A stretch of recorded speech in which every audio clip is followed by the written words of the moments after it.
You're listening to Whoa! Potluck.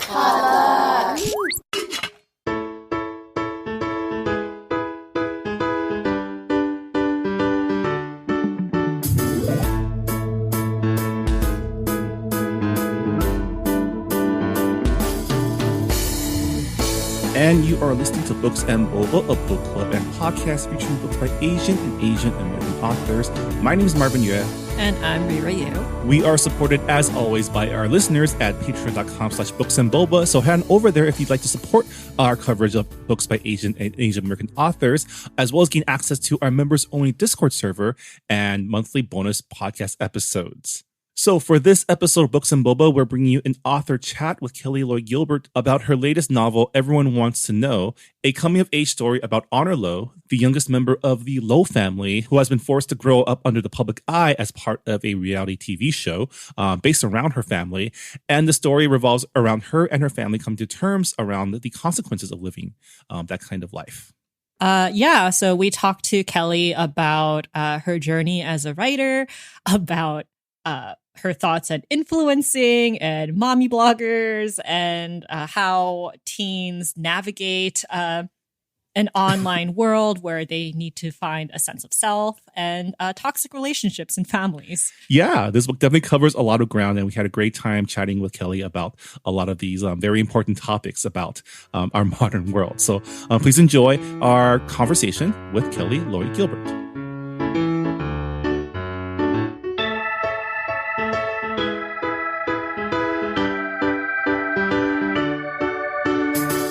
And we're here with Kelly Loy Gilbert, the author of Conviction, Picture Us in the Light, and When We Were Infinite. She is a Stonewall Honor Book recipient and the winner of the California Book Award. And we're here today to talk about her latest book, Everyone Wants to Know. Welcome to the show, Kelly. Thank you so much for having me. So you majored in English literature and writing at UCSD, which is Marvin's college. Oh, yeah. And I'm guessing that you wanted to be an author since you were young, because not a lot of people go to English literature without, having dreams of becoming a writer. I did. I always wanted to be an author, although I will say that in the program, I met a lot of people who were in it to become lawyers.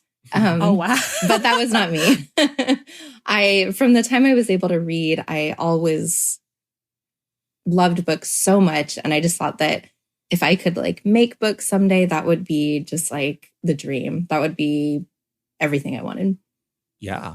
I only took maybe one literature course at UCSD, and that was Asian American literature, just because I was interested in that. But how was the program? Because from what I remember going to UCSD, our arts program tends to be a little more experimental, a little bit more out there. How was the literature program there for you? I thought, I feel like it was definitely more geared almost at literature to understand sociology or history.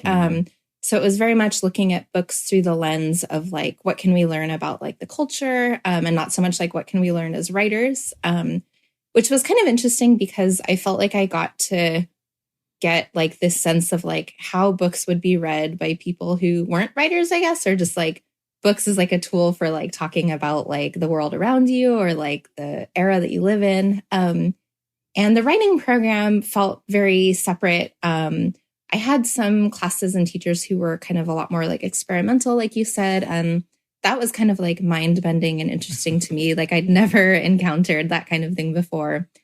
And I had a really good experience. I had some teachers who were just really wonderful. And I feel like I'm one of the rare people who loves workshopping. I just love people tearing into your work, and I love yeah.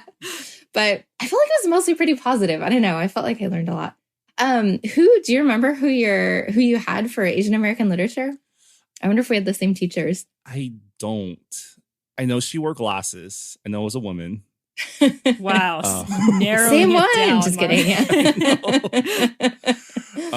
I don't. What did you remember, major in? actually. I majored in management science, so I was Okay. the economics department. I went to Warren, so Oh, we Warren, had like okay. the easy writing program. Like it was. Yeah, yeah. It was a writing program. I was like one of the only like social science students amongst all the engineers, so my writing was like so much better than Oh, yeah. else's. I was in Muir. So, what drew you to young adult? Because it's sounding to me that that's not really the kind of writing you did in school. Yeah, I feel like I hadn't actually had a lot of exposure to it as a genre. But I think I've always been really drawn to stories about young people. So I think that kind of naturally lends itself to young adult. I think it's just like this really interesting time in your life when like you're interacting on so many different planes with like so many different kind of people. Like you're still at home, so you have like, you know, your family to deal with. You have teachers and you have your peers, and like I feel like you have like all of the emotions and sometimes even problems of like an older adult, but none of the agency. And so I feel like it's this kind of weird limbo purgatory time that feels just really rich to me.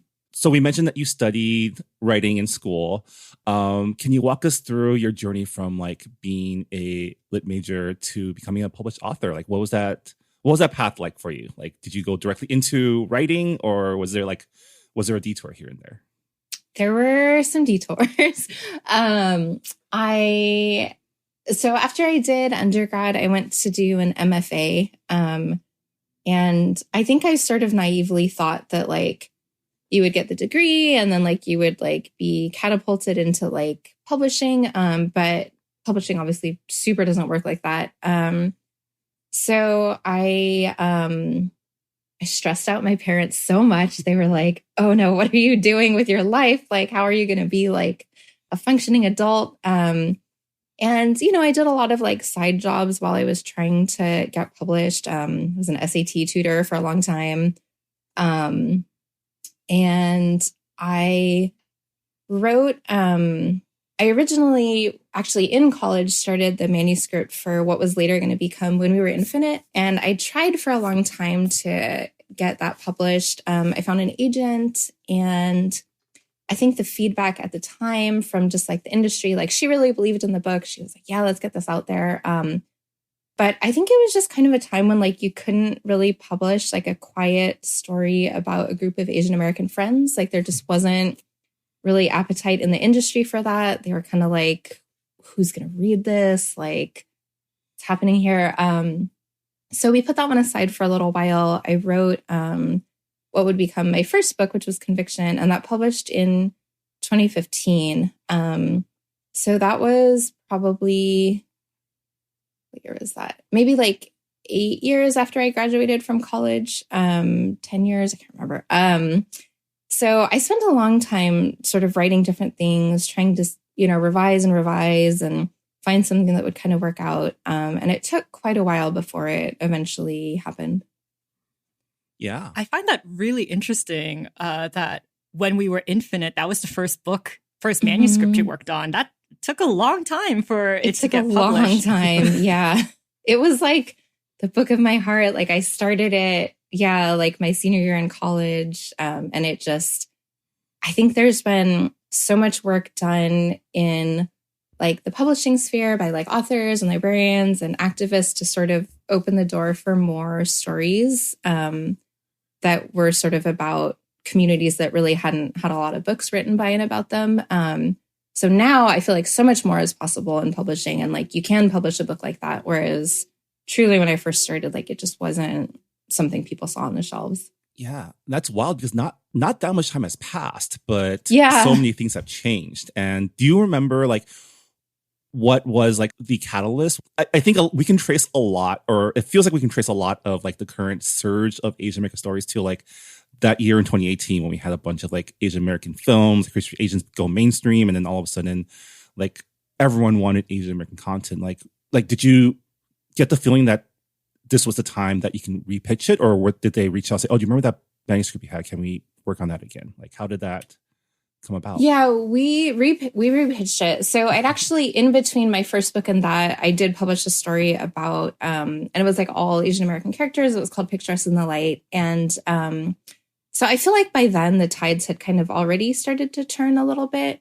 And so my agent, like this was probably the third or fourth time she'd sent it out. And she was kind of just like, I think it's time. Like she kind of always believed in that book and was kind of just waiting for like publishing to catch up, I guess. But yeah, I mean, I think you're totally right. Like, I feel like there was like, I don't know, it feels like this like a renaissance to me that started happening with like Asian American art. And I feel like it was also really big in film. And then I feel like in books, there were a couple like, you know, trailblazers, like Melinda Lowe, Cindy Pon, Melissa De La Cruz, like people who have been writing these stories and sort of like carving out that space for others to eventually walk through. Yeah. I mean, we started this podcast in, was it 2016, Rira? Like right Yeah, it before was the 2016. election. Oh gosh, yeah. And yeah, it seems like every year there's like, you know, it's still a drop in the bucket, like we say, but there are more and more books that we're like on our radar, which is pretty cool. Yeah. Yeah. I feel like when I first started writing, like there was so much pressure to be like the single story. Like if this is like the one book that's published with like Asian characters, like how are you going to represent everybody? And like, I definitely feel like that still happens to like marginalized writers, but I feel like so much less so than before. Like now, you know, someone can go in a bookstore and find like a lot of different books that are like telling a much wider range of experiences, which is exciting. I mean, of course, always more work to be done. But compared to, you know, even just 10 years ago, like it's so different. Yeah. And, you know, you were talking about like how publishing wasn't really ready for a quiet book with Asian American characters. I'm just like thinking about like 2017. Like that's when I think Emily X.R. Pan's The Astonishing Color of After, and I think Starfish by Kemi Dawn Bowman also came out. And it's like the same genre of like, oh, it's like very quiet. You have an Asian American girl who is grappling through very difficult topics, and your books don't shy away from difficult topics like suicide, addiction, and violence. So like, what drew you to writing stories about teens going through these traumatic experiences, and also like making it a quiet book rather than a book that's like packed with drama and action? First of all, I love both of those books so much, Starfish and The Astonishing Color of After. Yeah, I think that I am interested in stories where people sort of have to figure out who they are, maybe, and be tested in ways where they didn't kind of see themselves in these circumstances. I think that's also part of why I'm drawn to young adult, is it's kind of these moments in life where like something big happens and then it's just like you dealing with the fallout. And I think I'm more drawn to sort of like quiet stories and character-driven stories because to me, I think the drama is more interesting in the ways that after something big happens, like then what? Like then how do people respond? Like how did things play out? Who do you find out you are? Like, you know, what are the things you thought you'd never do that like suddenly there you're doing them? And to me, I think that's so interesting. And I think especially for young adults, because a lot of times I think for young people, hopefully, you know, this is one of the first times in their life where some kind of tragedy is happening or they're having to deal with something really huge and hard. And I think, again, just the idea that like you are someone who, you know, you have all the same emotions, but you just don't have the resources and agency to deal with things necessarily in the way that you would if you were like 50. And so how does that shape you? Like, how do you figure out who you are like within those constraints? I feel like one thing that's so interesting to me about like high school is like, you have this world where, you know, you could have something really awful happen with somebody. Like maybe you have an abusive partner or something happens, but like, you know, every day you still have to sit next to them in second period chemistry. Like there's kind of no escaping like the contours of your world, which I think is just a really interesting thing to explore. And I think something that adults kind of gloss over or don't sort of give the credit for being as hard as it is and can be. Yeah, I think adults tend to underestimate a lot of teens and young adults Yeah. and how much they can handle. And we can see that right now with, book banning. Yes. A lot of books with heavier topics and I mean even joyful books with queer characters, like they're considered to be negative experiences by a lot of these parents. So Yeah. I feel like those books, they're very important in our libraries because they equip young readers with like, how do you articulate and express the turbulent emotions you're going through in high school? Yeah, totally. Yeah, it is really a terrifying time for, like young people's freedom to read and find the stories and ideas that resonate with them or the ones that don't. Yeah. So you wrote this book during the pandemic, I'm guessing. I did. Yeah, this was my COVID book. This was your COVID book. So tell us, what led you to write a book about an influencer family? Like, how did that come about? Yeah. So I was at home. I have 3 small children, and we were watching so much screen time during COVID. And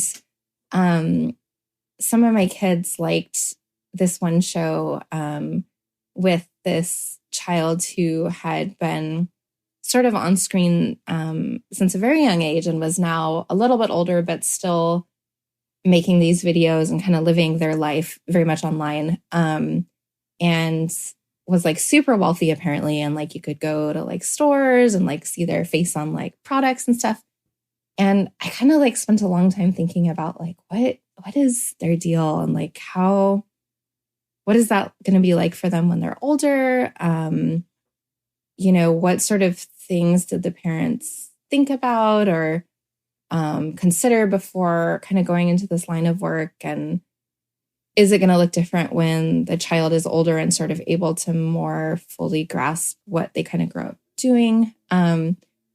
And I also used to read a lot of like blogs back in the blogging heyday. And, I feel like I had these like almost like parasocial relationships with like these families that like I'd never met. They had no idea I existed, but I was like invested in like what happened to their kids or whatever. And as a parent now, I was kind of like, oh, is that, what is that like for the kids when they're older and they kind of didn't have a say in doing this? And I was interested in exploring, I think also because it was COVID and we were home, we were in lockdown, and so much interaction was happening just like on Zoom or online. It felt like this kind of like weird liminal space when you were like in society, but like only through screens. And I feel like it's like almost hard to sort of fully be yourself on a screen. Like there's something about it that just like, I don't know, it makes you feel more conscious, I guess, or put up some kind of front or something. So that was very much on my mind and thinking about like, what would it be for like a family to grow up when like this is just like their whole lives all the time? Yeah, I mean, I think about that a lot too. Sometimes like when I'm scrolling Instagram and seeing all these like influencers who like have their kids on everything. And, I have friends who like refuse to post pictures of their children anywhere online, like publicly. And, there's been reporting recently actually about like the children of these influencers kind of suing their parents for like either emancipation or like to like for privacy, right? Yeah. It's just interesting that like we're approaching the time now where there's actual fallout for these types of things. And it was really interesting to see things I thought about put onto page. Yeah, I mean, it reminded me of Kate and 8, the Lowe family, because Kate and 8 was a family with like 8 children and also like a mix of Seventh Heaven, which was also like about a family with like 7 kids. So I never just like, watched I wonder that show, but like I was like, I wonder little... if Kelly watched any of those shows, because a lot of the conflicts and character dynamics, I was just like, oh, I think I've seen this before in real life. So oh yeah, I never watched Seventh Heaven, but I think I saw a couple episodes of the John and Kate plus 8. Somebody, I forget who it was. I think one of my friends' moms or something was like into the show. And like sometimes when we would go over, it was on. It's interesting though. So like child actors, like there's like, kind of strict sort of regulations about like how much they can work. And like, I think the money has to be put into like a trust for them, or there's like, you know, like industry standards about like child labor basically as actors. But for child influencers, there's none, like literally none. And I was reading recently, did you guys see the Shiny Happy People documentary that came out? It was about like the Duggar family. This sounds familiar. Yeah, it was pretty interesting. But one of the things that like came out in that is that one of the daughters of the Duggar family, they had like, I don't know, 18 or 20 kids or something. And they were like always on reality shows. And it turned out that she got no money from it. And, you know, she even as an adult, like they filmed her like childbirth, like this was like their whole lives. But like the children didn't get like a cent of that money. Like it all went to their father. And like, yeah, just like it feels like an industry that's like ripe for exploitation. Like anything can happen. It's like no rules. Yeah. And so in your book, the parents are portrayed as people who are like kind of, you know, they treat the family as like a business. And then the children are kind of, you know, part of that pretty much because they have to be, because they're part of the family. I really liked how you kind of balance between like the pure mercenary nature of being an influencer family and like just being a kid. And can you talk a little bit about how you approach like your portrayal of Honor, who is your main character, who is the youngest or one of the youngest? She's part of a set of twins. That's the youngest in the family, and how like they're affected by, you know, the situation they're in. Yeah. So my mother, she grew up, there was a family business. My grandparents had this like grocery store. And so she and all her siblings grew up very much like a part of the family business. Like they would come after school and like be cashiers or help stock or whatever. And I was always kind of intrigued by this idea that like all the sort of like conflicts or whatever you would have with your family, like it's like also you have to remember that you're like in a public place and you're like working, so you have to like act like everything's fine. And I was like really interested in like kicking that up like many notches with Honor and her family. I think that's kind of what is sort of really damaging about influencing is like, well, I think there can be great things about it, but I feel like the idea that you're like turning your kids into these like money makers for you. I feel like as a child, like, how can you ever trust that like anything is sacred or private? Like, are your parents like actually saying what they mean? Or are they doing it for the cameras? And like, are they, you know, taking your sort of private stories? And like, I remember as a kid, like being like so mortified or angry, like if my parents told their friends a story that like I didn't want them to talk about or whatever. And like, I was just trying to imagine like, what would that be like if like, instead of telling a friend, they were like blasting it out to like their audience of like 1 million people or whatever. And so with Honor, I wanted her to be someone who, you know, she's very much grown up in this lifestyle and she's very loyal. She loves her family. So on the one hand, she doesn't want to rock the boat too much. And she sort of wants just everyone to be happy and okay. But on the other hand, like she hates it. Like part of her recognizes like, this is not how I want to grow up. This is not how I want my family to be. Yeah. What was it like writing about such a big family and juggling so many characters? Because Honor has a different relationship, different dynamics with each of her siblings, as well as each of her parents. I love writing about big families. I come from like a pretty big extended family, and yeah, it was always my dream to have like 1 billion brothers and sisters. And so I think it's just really fun and interesting to write about like big families, like you said, where there's like kind of all these different like factions, I guess, within the family and sort of the complexities of like this person's relationship to this person and sort of like the alliances that form. I felt like with the Lowe family in particular, like I wanted enough siblings that people had sort of like a range of different experiences with how they'd grown up. And kind of a lot of people for Honor to consider as she's sort of thinking about like, all right, am I going to keep going along with this? Or like when I can see how it's been really damaging to us, like, am I willing to sort of blow it all up? I do love that the fictional TV show featuring this family is called Lo and Behold. I wanted to ask, what came first? Was it the family name or the name for the show? The show. The family name, actually, when I was just starting this book, the very first thing I had before I had anything else was I was thinking to myself, like, okay, if I were like an influencer mom with like 5 children, like what would I name them? And so I came up with these names that I felt like were like kind of like unique and like sort of trendy in the way that I pictured like an influencer mom, like wanting her kids to be named.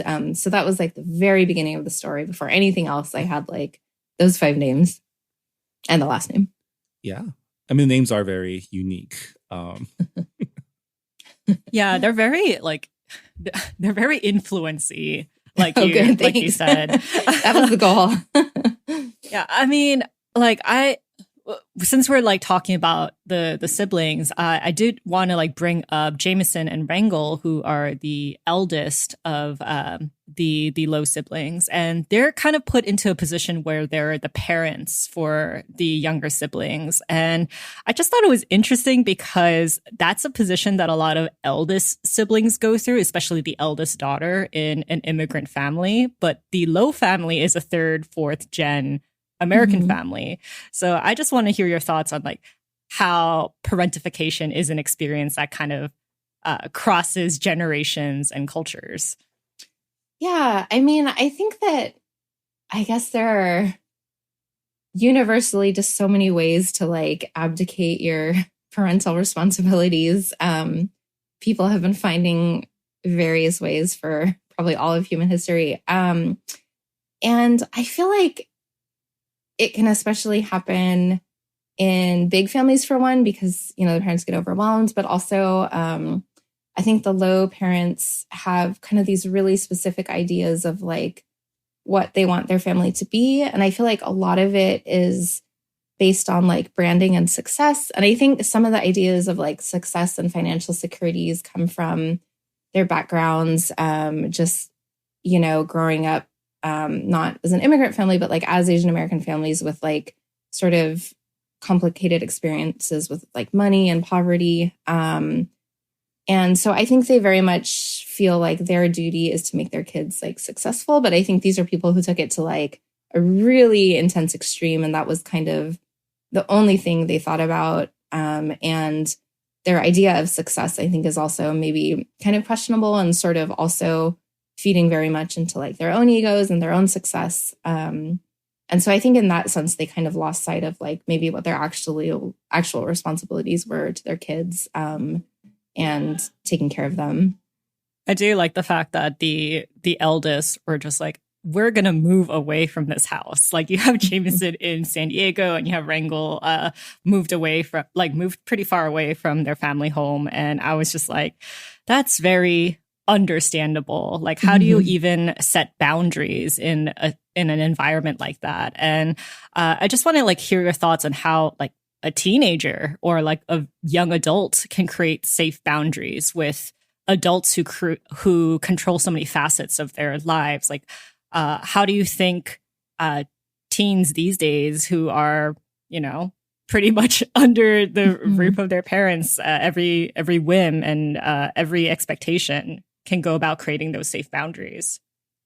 That is such a good question and such a hard question. I feel like, you know, you mentioned book banning, and like one of the things I was really thinking about as I was writing this book. So this was like during COVID, and it was a time when sort of the like official governmental narratives were like changing. It was clear there was like a lot of like lying happening and like covering up, and everything was really politicized. And so I think I wanted to partly write this book as an exploration, like for young people of like, you know, the adults in your life, like what are the narratives they want you to believe, and like who is benefiting from that? Like, what are these like power structures in place that like they want you to go along with, and, you know, what's at stake for them if you don't go along with it? And thinking about like the book banning and just like, you know, the idea that like you have to protect kids from like the knowledge of like, you know, queerness or like race or whatever.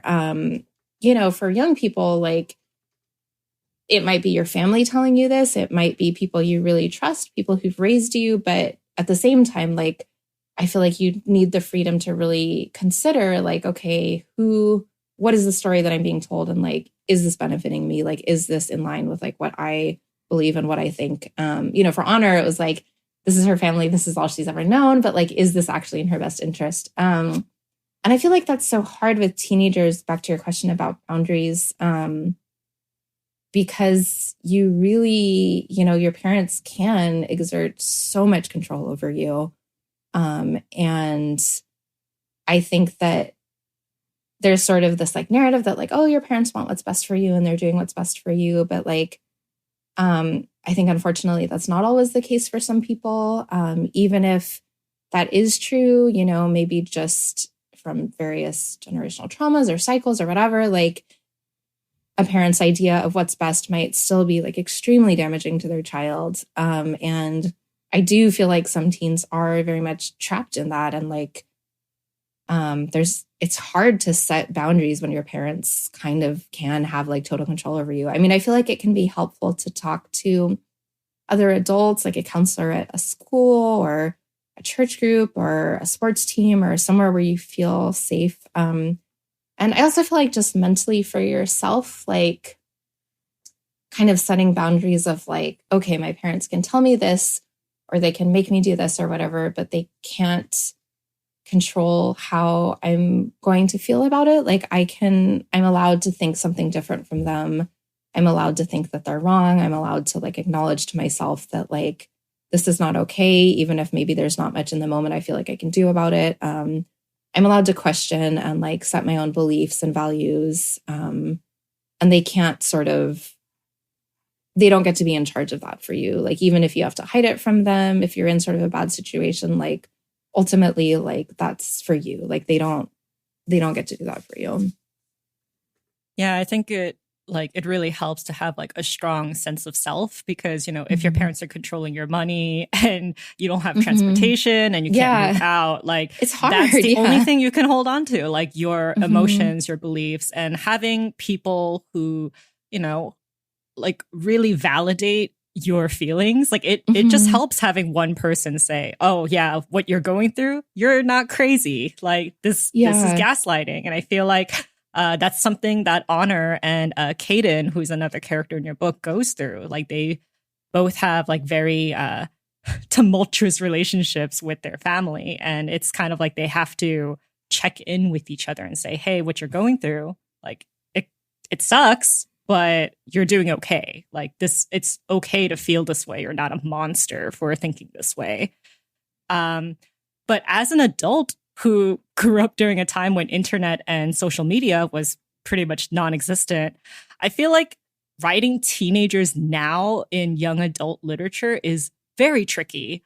Because how do you how did you step into the mindset of a current day teen who's trying to carve out a sense of self in this era of, marketing and online personas? Yeah, I mean, thank God that the internet wasn't around too much then. I think that, I still feel like I talk to teens a lot. I see them a lot, just with like book stuff. Like I get to interact with a lot of teenagers, which I feel like is always great. And I did I don't know, I guess I watched a lot of TikTok. Like I tried to sort of research kind of what was happening like online and like the world of like teen influencers and stuff. And as much as like I feel like the circumstances like that today's teenagers are facing are different, and I feel like in a lot of ways like much harder than sort of was true when like we were growing up. I feel like there are some universals about that time of life that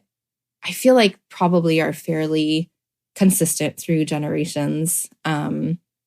Like figuring out who you are and like sort of who you are kind of in the face of like society and like everyone else, and just the ways that you can be really self-conscious, trying to sort of differentiate like, okay, this is like what my family believes versus like this is like who I am and what I believe. I feel like a lot of those still kind of hold. I feel like teens today have much different problems and I feel challenges, and I feel like they also kind of have more tools. Like I feel like in general, they're more sort of like self-aware and empathetic and kind of just like aware of the world and better informed than at least I was at that age. And I feel like most of my peers. Yeah, yeah. And also just like, I feel like teens who went through COVID especially have like a very different experience with social media because that is Yeah. the only way they had contact Yes. with the world. Yes. Yes. Yeah, that cohort, I feel like it's gonna probably affect them a really long time. Yeah, I remember I saw a TikTok of like this one girl who, you know, just graduated from college and was just like, I didn't get to experience like the typical like college experience where you like go into a dorm and you like, you know, have parties, you like go into a sorority. She's like, I lost that part of my youth and I, you know, it really sucks because it just feels like I've missed out on something. And I'm like, yeah.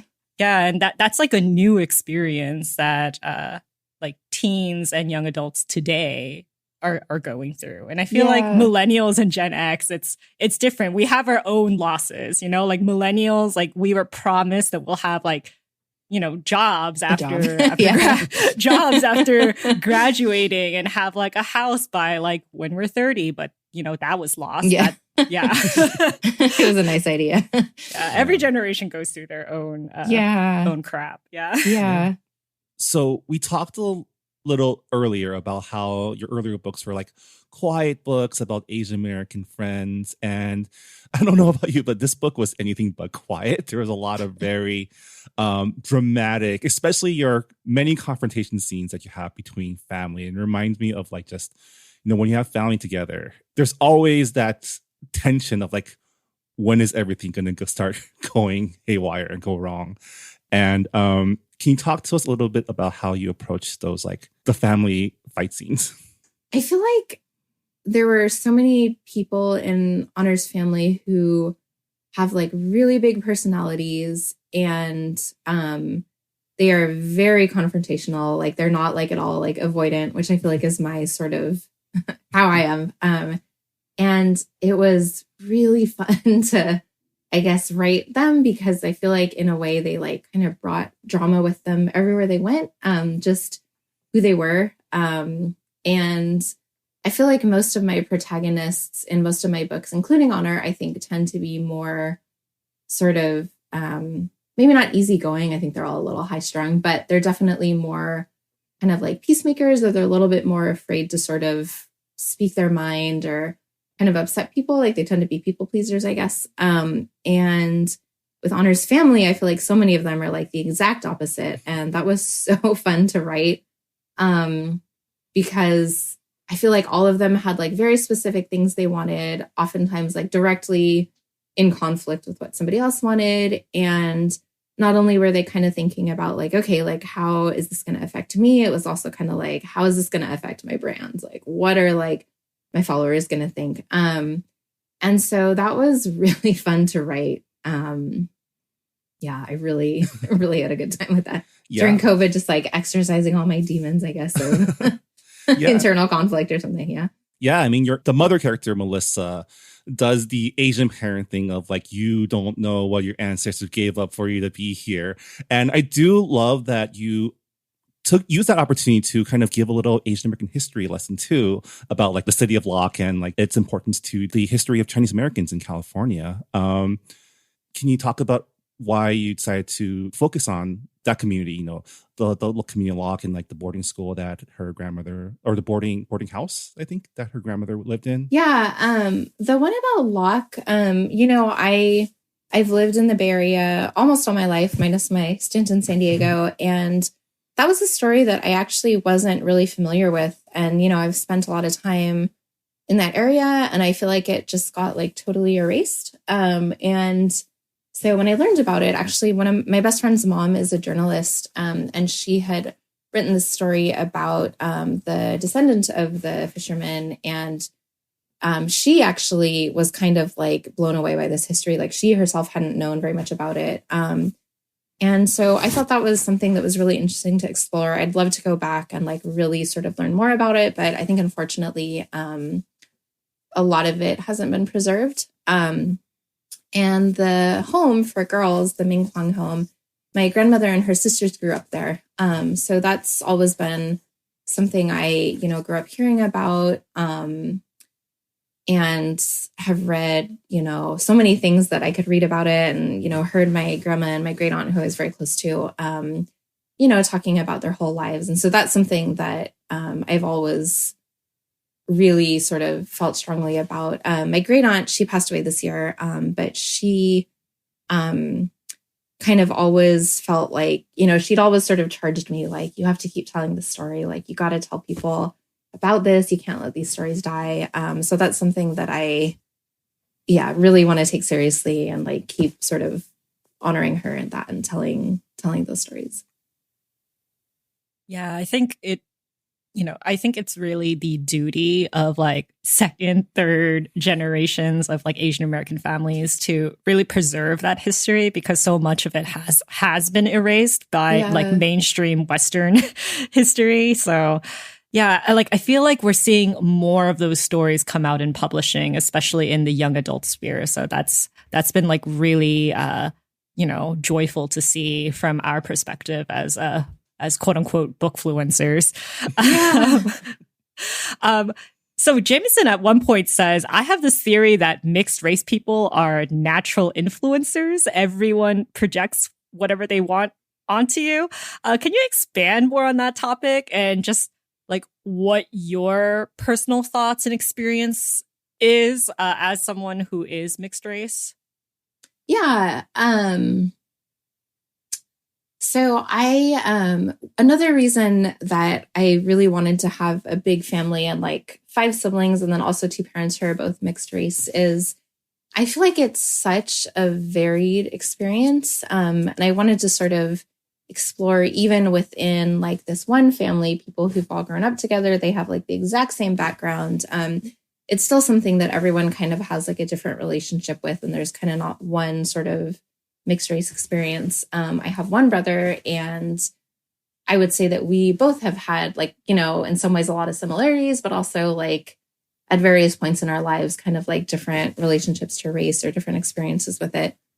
And I feel like with Jameson's quote about like being like this natural influencer, I do feel like there is maybe some similarity in the way that when people sort of can't pinpoint like one thing you are, or are able to sort of categorize you kind of like easily in their minds, they do sort of project a lot onto you. I feel like as part of like the greater Asian American experience, like I also feel like a lot of projection happens, especially with Asian American women or like women presenting people. Like I feel like there's kind of that history of like people making assumptions about, oh, you're like so like meek or mild or like whatever. And then there's like, kind of the ways it can get like weirdly like sexualized or whatever. And so I wanted to sort of explore that just like a little bit in the book, just that experience of like people kind of writing your story for you or your narratives for you based on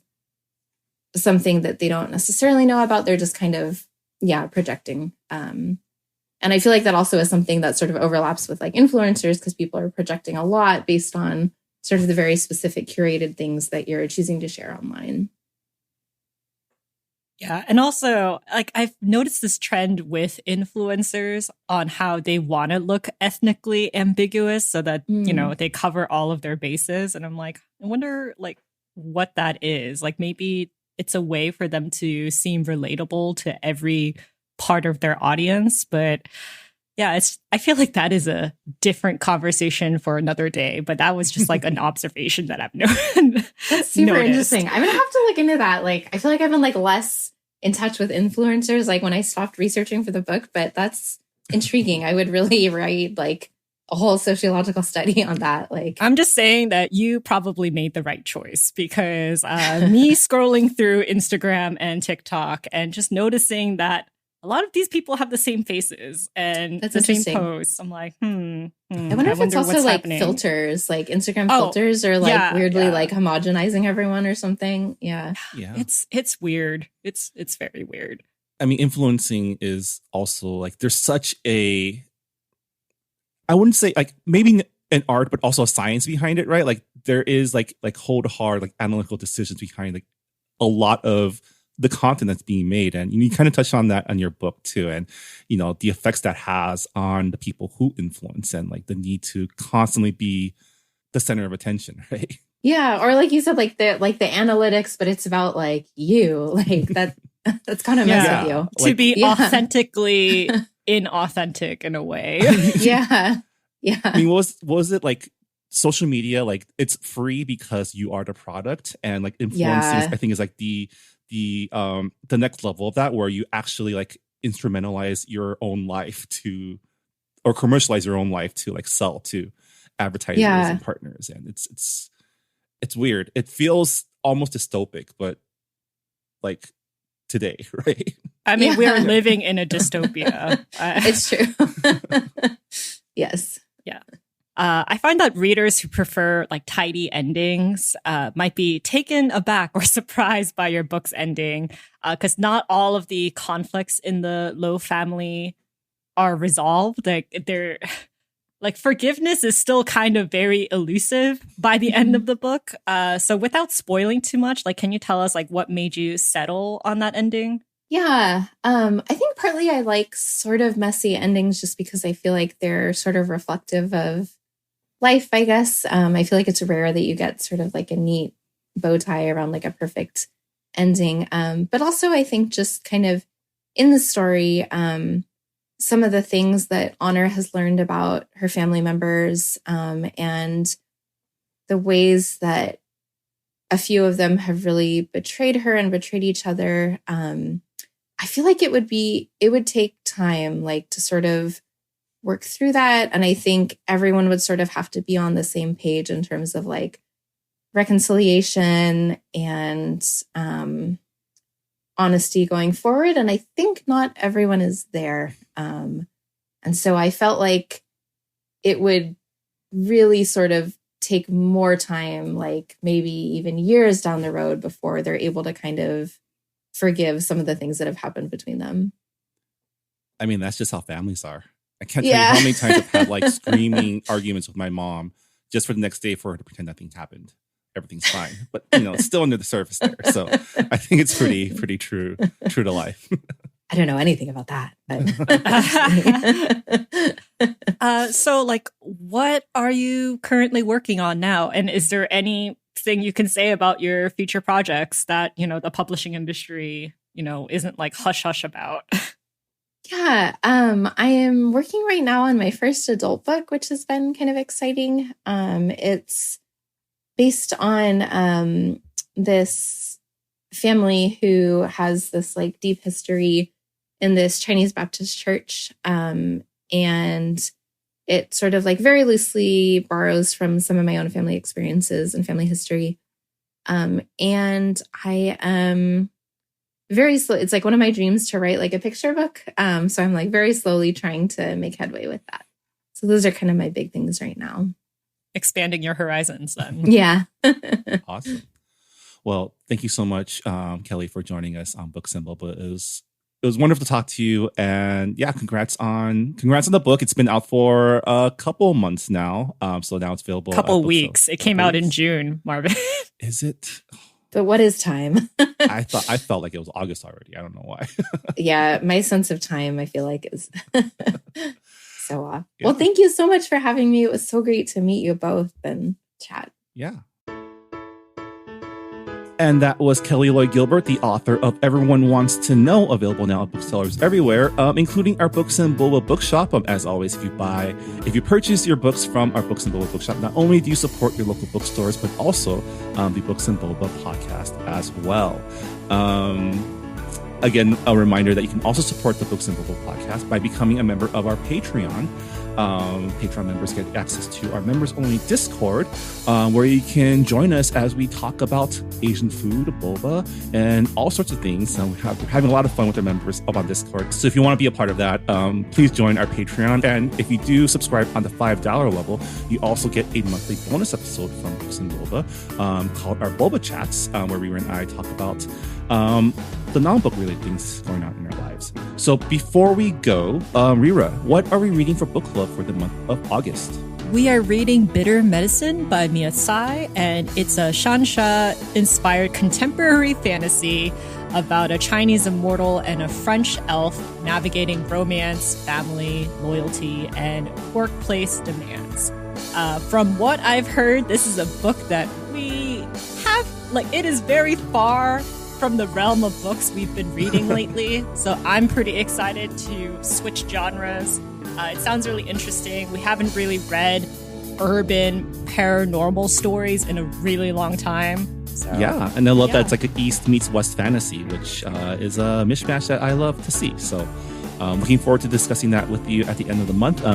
As always, if you have finished the book and have thoughts, please let us know on our Goodreads forums or on our Discord. We always like to include your feedback in our discussion episodes whenever possible. But with that, that'll do it for this episode, Books and Boba. Thank you so much for listening, and we'll see you all next time. Bye, everybody. Bye. Thanks for listening to Books and Boba. This podcast was hosted by Marvin Yue and Rira Yu and edited and produced by Marvin Yue.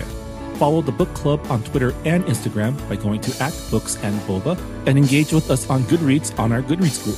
You can also check out past episodes of the podcast by going to booksandboba.com and by subscribing to us on your favorite podcast app. Don't forget, you can support Books and Boba and Asian American authors by purchasing books at our bookshop.org account.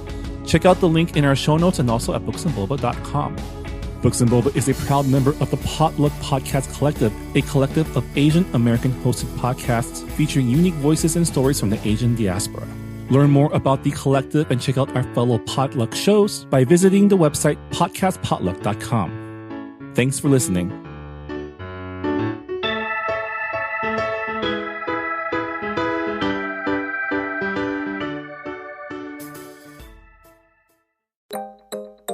Hey, Sharon. Hey, Raman. How are folks still racist? I know, right? We're like 2 decades into the 21st century.